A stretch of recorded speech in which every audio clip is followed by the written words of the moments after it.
സാരംഗ് സുധാകരനിലേക്ക്. സാരംഗ്, ഇതോടൊപ്പം മുൻ Devaswom board secretary S ജയശ്രീയെ SIT ചോദ്യം ചെയ്ത് വിട്ടയച്ചിട്ടുണ്ട്.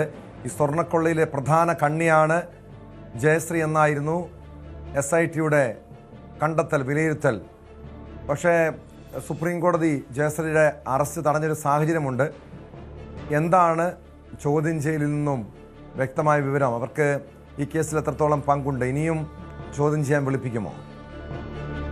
ഈ ഒരു കേസിലെ പ്രധാനപ്പെട്ട, അതായത് ഈ ഒരു ദേവസ്വം ബോർഡുമായി ബന്ധപ്പെട്ട് നിൽക്കുന്ന പ്രധാന വ്യക്തി എന്ന തലത്തിലായിരുന്നു ഒരു അന്വേഷണം ജയശ്രീയിലേക്ക് അടക്കം നീണ്ടത്.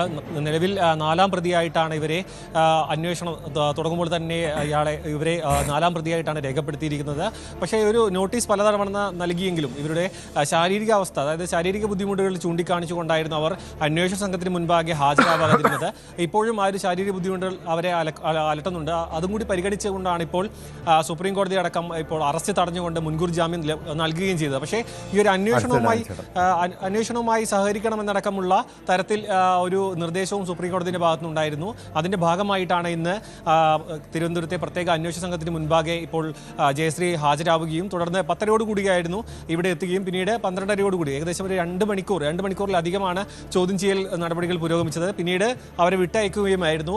അന്വേഷണ സംഘത്തിനെ സംബന്ധിച്ചിടത്തോളം ഈ ഒരു കൊള്ള നടന്ന സമയത്തെ ദേവസ്വം ബോർഡ് സെക്രട്ടറി അതൊരു സുപ്രധാനമായ ഒരു പദവിയാണ്. ആ പദവിയിൽ ഇരുന്നു കൊണ്ട് ഈ ഒരു കൊള്ളയ്ക്ക് കൂട്ടുനിന്നു. ഒപ്പം ഈ ഒരു കൊള്ളയ്ക്കുള്ള ഒരു സാഹചര്യം ഒരുക്കി നൽകി എന്നടക്കമുള്ള ഗുരുതരമായ ആരോപണങ്ങളായിരുന്നു തുടക്കം തൊട്ട് തന്നെ നിലനിന്നിരുന്നത്.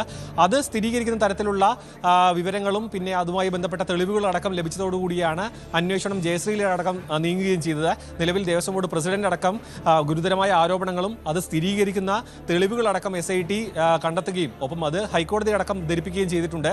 ഇപ്പോൾ ഇത്തരത്തിൽ ഒരു ദേവസ്വം ബോർഡ് പ്രസിഡന്റും ഒപ്പം മെമ്പർമാരടക്കം ഒരു അന്വേഷണ പരിധിയിൽ വരുമ്പോൾ ആ സമയത്തെ ദേവസ്വം ബോർഡ് സെക്രട്ടറി ഈ ഒരു അന്വേഷണ പരിധിയിൽ നിന്ന് മാറി നിൽക്കുന്ന അല്ലെങ്കിൽ അവരെ മാറ്റി നിർത്താൻ സാധിക്കുകയില്ല. കാരണം അവരറിയാതെ ഒരു ശബരിമലയിലെ കൃത്യമായ കാര്യങ്ങൾ ഒന്നും തന്നെ നടക്കുകയില്ല.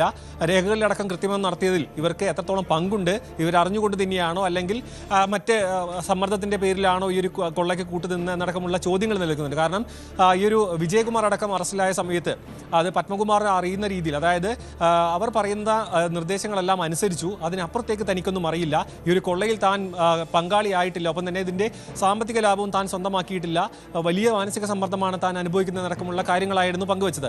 അതായത് ഇതിൽ ഇവർ ആയിട്ടുണ്ടെങ്കിലും ഇല്ലെങ്കിലും ഇതിന് അനുകൂല സാഹചര്യം അവർ ഒരുക്കി നൽകി എന്നത് ഒരു ഗുരുതരമായൊരു കാര്യമാണ്. ഒപ്പം തന്നെ ഇത് സ്വന്തം ഇഷ്ടപ്രകാരം തന്നെയാണോ, ഈ ഗൂഢാലോചനയിൽ ഇവർ പങ്കാളികളായോ, അതടക്കമുള്ള കാര്യങ്ങൾ ചോദിച്ചറിയേണ്ടതുണ്ട്. അതുമായി ബന്ധപ്പെട്ട തെളിവുകൾ ശേഖരിച്ചതിന് ശേഷമാണ് ഈ ഒരു മൊഴി രേഖപ്പെടുത്തുക എന്ന തരത്തിലേക്ക് നോട്ടീസ് അടക്കം നൽകിയത്. ഇപ്പോൾ ചോദ്യം ചെയ്യൽ അവസാനിച്ചു കഴിഞ്ഞെങ്കിലും ഇതുമായി ബന്ധപ്പെട്ട് തുടർ ചോദ്യം, അതായത് നാളെ അടക്കം ഹാജരാകാനുള്ള ഒരു നോട്ടീസ് നൽകിയിട്ടുണ്ട്. അതുകൊണ്ട് നാളെയും ഒരുപക്ഷേ ഈ ഒരു അന്വേഷണ സംഘത്തിന് മുൻപാകെ ഇവർ ഹാജരാകാനുള്ള ഒരു സാധ്യതയുണ്ട്.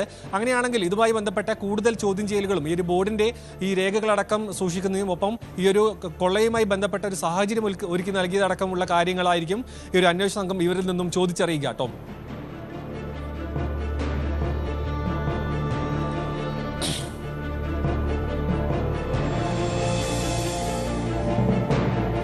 വ്യക്തമാണ്. സാരംഗ് സുധാകരനാണ് വിവരങ്ങൾ നൽകിയത്.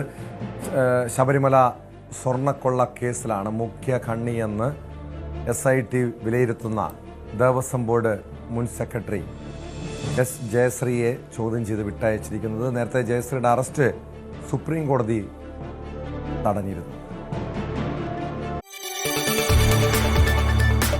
കൂടുതൽ വാർത്തകൾക്ക് News 18 Keralam YouTube channel subscribe ചെയ്യുക.